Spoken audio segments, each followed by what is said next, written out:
Iran America को मात दे और अमेरिका जो है वो ईरान को मात दे। लेकिन आज अपडेट्स पर बहुत ज़्यादा बात नहीं करूंगी, क्योंकि देखिए ट्रंप ने कह दिया है कि या तो डील करो या तो फिर हमले के लिए तैयार रहो। और ये तो शुरुआती दिनों से ट्रंप कह रहे हैं, लेकिन इसका असर ईरान पर नहीं हो रहा है। तो आज इसी पर बात होगी कि आखिर क्या वजह है कि अमेरिका जैसी महाशक्ति ईरान पर काबू नहीं पा रही है। तो दुनिया भर के एक्सपर्ट से अब ईरान जंग जीतने का डोनाल्ड ट्रंप यानी कि अमेरिका तरीका पूछ रहा है।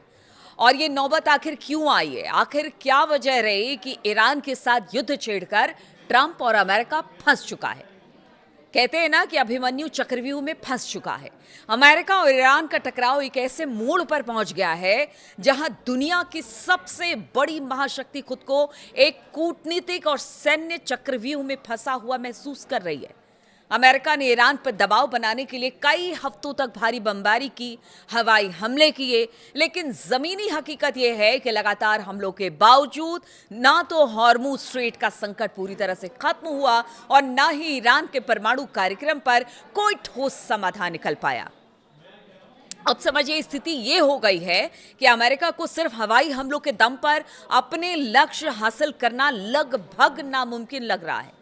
और यही वजह है कि अमेरिकी सैन्य रणनीतिकार अब इस युद्ध से बाहर निकलने और ईरान पर नकेल कसने के लिए बिल्कुल नए और कह रहे हैं ना कि नए नए तरीकों की तलाश में जुटे हैं कि आखिर किस तरह से ईरान पर काबू पाया जा सके।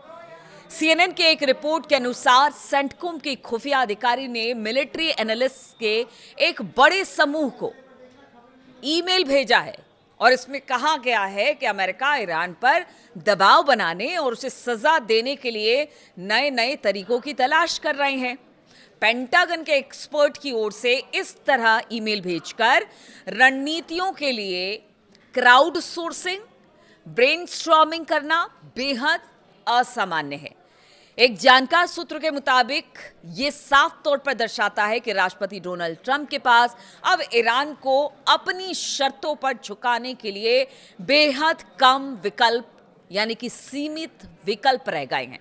अमेरिका की सबसे बड़ी ताकत उसकी वायुसेना है, लेकिन ईरान के मामले में ये ताकत आधी पड़ गई है। और इसका सबसे बड़ा कारण ईरान की जो ज्योग्राफिकल कंडीशन है ना, यानी कि भौगोलिक बनावट, ये उसकी रणनीतिक तैयारी है। तो आप सोचिए कि ईरान को लेकर ट्रंप ने युद्ध तो छेड़ दिया, लेकिन अब कैसे बाहर निकलेंगे, ये सबसे बड़ा सवाल अमेरिका के सामने बना हुआ है, डोनाल्ड ट्रंप के सामने बना हुआ है। और अब तो ना उगलते बन रहा है ना निगलते डोनाल्ड ट्रंप को बन रहा है। ईरान ने अपने सबसे संवेदनशील परमाणु ठिकानों जैसे कि फोर्डो हो गया, नतान्स हो गया, इनको पहाड़ के अंदर बना रखा है। और इन अंडरग्राउंड बंकरों की परतें इतनी मोटी है कि अमेरिका के बड़े से बड़े बंकर बस्टर बम भी ने पूरी तरह से नष्ट करने में अक्षम साबित हुए हैं अब तक। वहीं भारी बमबारी के बावजूद ईरान के जो राजनीतिक और सैन्य नेतृत्व के रुख में कोई बड़ा बदलाव नहीं आया है। वो लगातार अमेरिकी दबाव का सामना कर रहे हैं। हवाई हमलों की विफलता के बाद आमतौर पर अगला कदम जमीनी सेना को उतारना होता है, लेकिन अमेरिका के लिए ये किसी बुरे सपने से कम नहीं है, क्योंकि ईरान में जमीनी सेना भेजने का मतलब है एक ऐसे युद्ध की शुरुआत जो सालों तक खिंच सकती है।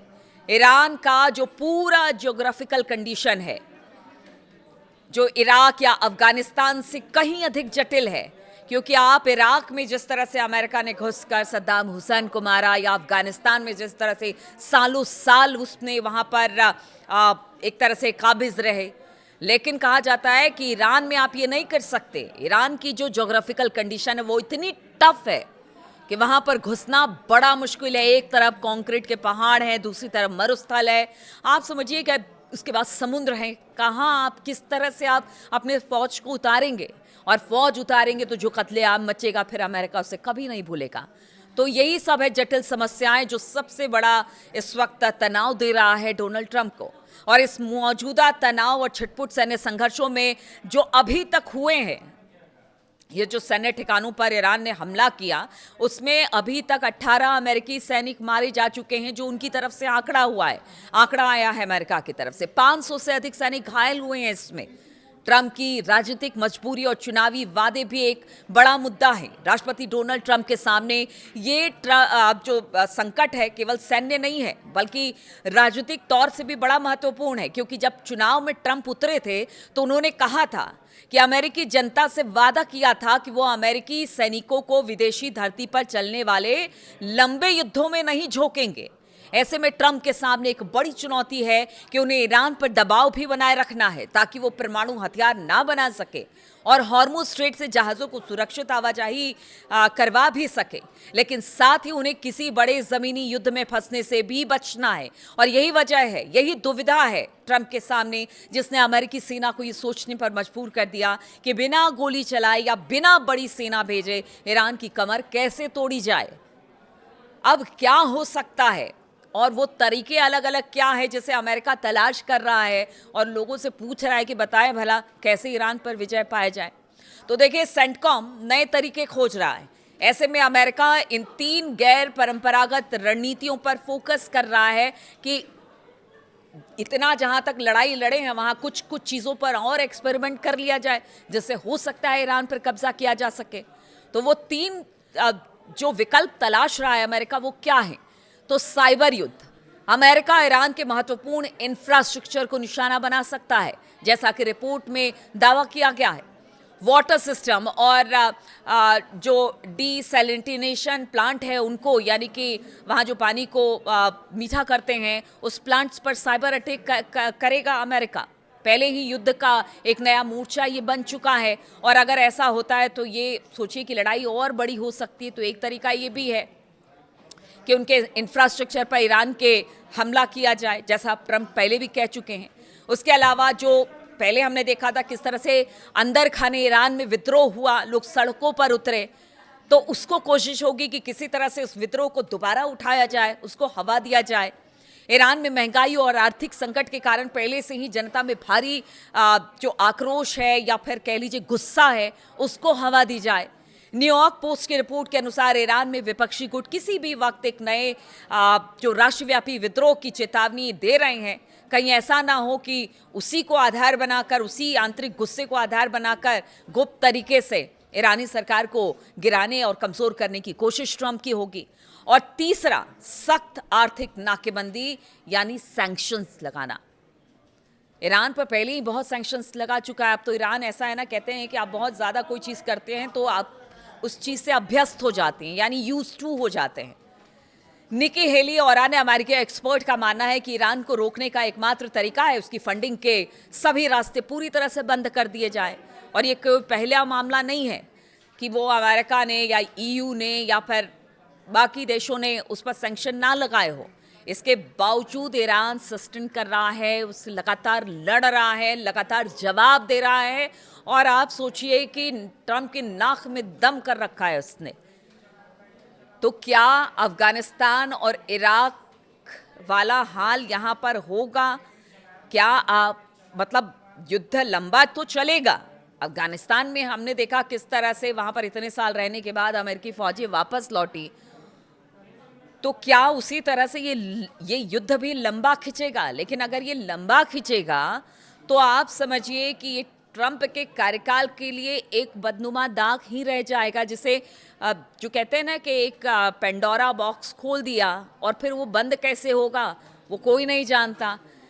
क्या ट्रंप के जाने के बाद भी ये युद्ध इसी तरह से चलता रहेगा जब तक कोई नई सरकार अमेरिका में नहीं आ जाती है, या फिर ट्रंप चाहेंगे कि इसे अपने ही कार्यकाल में समेट कर जाए? बहुत सारी ऐसी बातें हैं जो कि ना तो अमेरिका को समझ में आ रही है, ना डोनाल्ड ट्रंप को समझ में आ रहे हैं। इसलिए उन्होंने एक पूरा खुला मंच दे दिया है कि जो बताएगा कि ईरान पर जीत कैसे हो सकती है, हम उसी पर अमल करेंगे। बताइए, अब महाशक्ति का ये हाल हो गया है कि वो ईरान पर फतेह पाने के लिए किसी और से और किसी और तरीके से, और अब ये कह दिया गया है कि ओपन है कि आप बताइए कि किस तरह से जीत हासिल की जा सके। तो ऐसा अमेरिका कभी नहीं रहा। अमेरिका ने जब भी कोई बड़ा कदम उठाया है, बड़े ही सोच समझ के पूरी रणनीति के साथ ये कदम उठाया गया है। लेकिन इस बार जो ट्रंप ने किया ना, उसे शायद ही अमेरिका और अमेरिका के लोग कभी भूल पाएंगे। तो इस वीडियो में फिलहाल इतना ही। बहुत बहुत शुक्रिया आप सभी का मेरे साथ इस वीडियो में शामिल होने के लिए, और अपना कमेंट ज़रूर देते रहिएगा, इंतज़ार रहेगा। और देखिए, एक आध 2 दिन से मैं आपके सामने नहीं आ रही थी, थोड़ी सी तबीयत नासाज थी, लेकिन तमाम अपडेट्स लेकर आपके पास आते रहूँगी। कमेंट ज़रूर करते रहिएगा।